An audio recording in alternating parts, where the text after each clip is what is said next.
I'm Tyler Brooks, 42, happily divorced, and living what I'd call the good life in a quiet little suburb just outside Charlotte, North Carolina. I work from home part-time, have a vintage record player I'm overly proud of, and on Saturdays, I wrestle with my backyard like it owes me money. There's something cathartic about mowing the lawn, just me, the hum of the engine, and old-school rock in my headphones. Therapy in motion. But this particular Saturday was different.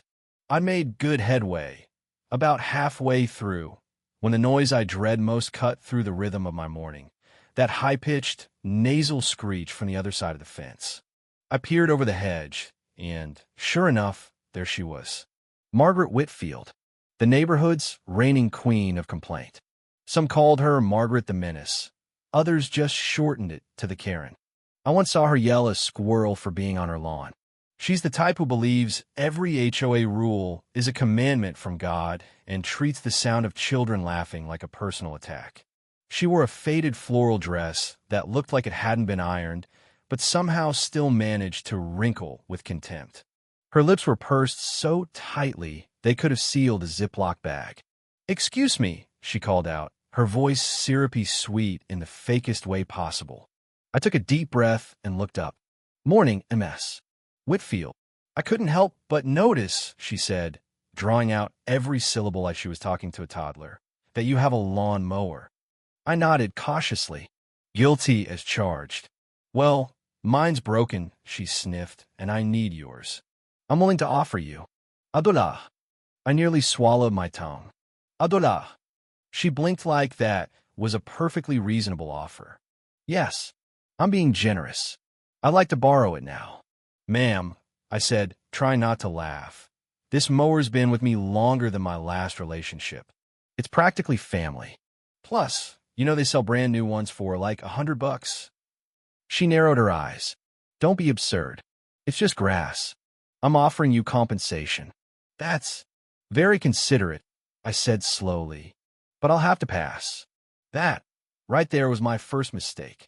I turned back to my yard, restarted the mower, and tried to lose myself in some AC/DC.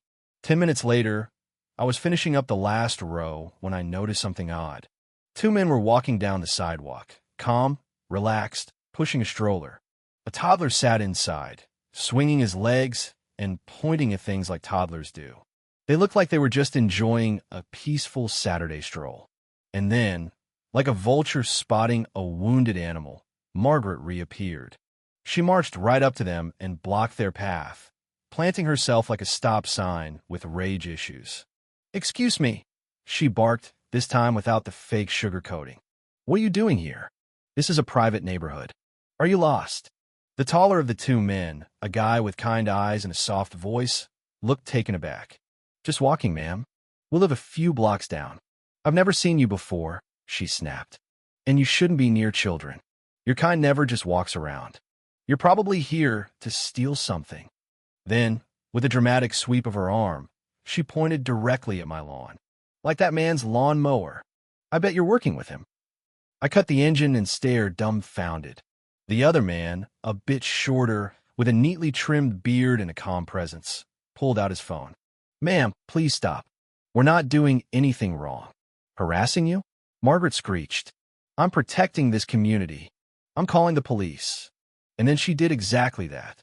Now, I'd love to tell you I jumped in and stopped it all like some kind of hero, but the truth is I stood there, frozen for a moment, stunned at how fast things had escalated. Finally, I shouted, "Hey, I'm Tyler. I live here." "She's..." They gave me a quick nod, but the damage was done. Margaret was on the phone with 911, pacing like a cat about to pounce.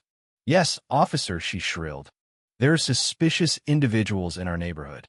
Black men, with a stroller. One of them's probably trying to steal my neighbor's equipment, and he refused to sell it to me for $1. I swear, I could hear the dispatcher's confusion through the airwaves. Margaret continued rambling about declining property values, suspicious activity, and how the HOA needed more power. Within 5 minutes, a patrol car pulled up, and here's where things took a beautiful turn. Out stepped Officer Naomi Carter. Early 30s, calm, confident, and as fate would have it, black. Margaret didn't skip a beat. She launched into her story like she was auditioning for a daytime drama. But Officer Carter? Stone-faced, listening, taking it all in. Then she turned to the men. "Gentlemen, may I see some ID?" They handed her their licenses without protest. She scanned them quickly and turned back to Margaret. "Ma'am," she said, her tone measured but firm, "these men live in the next neighborhood over. They've done nothing wrong. Walking with a stroller on a sidewalk is not illegal." Margaret's face twisted in disbelief. But, they were looking at the mower. He wouldn't sell it to me. For $1. Officer Carter took a breath. "It's called making a false report and racial profiling. It's not only wrong, it's illegal." Margaret blanched. "I didn't mean to. Please place your hands behind your back." Margaret Whitfield, the terror of East Maple Grove, was cuffed on the spot. The men, whose names I later learned were Jordan and Malcolm, stood there speechless. Jordan's little boy waved at the police car as it drove away, with Margaret still protesting that she just wanted to borrow a mower. Officer Carter turned to me and said, "Thank you for stepping in, sir, and for refusing to enable her." I nodded, still in shock. Honestly, I didn't know saying no to $1 would end in handcuffs. The story spread like wildfire. People from all over the neighborhood came by, shaking their heads, some laughing, others embarrassed that it had gone that far. A few days later, Jordan and Malcolm showed up at my door with a 6-pack of craft beer and a brand new blade for my old mower. "For the trouble," Jordan said with a grin, "and for standing up. As for Margaret, I heard she's now required to do community service and attend bias training. I truly hope it helps her. Maybe she'll learn that not everything is a threat.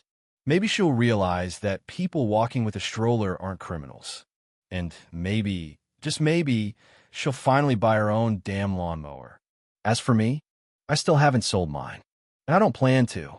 Because every time I look at it, I remember that sometimes the simplest choice, like saying no to someone who doesn't deserve a yes, can ripple out and create something far bigger than you ever expected. And hey, if you ever need to borrow a mower, you can borrow mine for free. Just don't call the cops on anybody."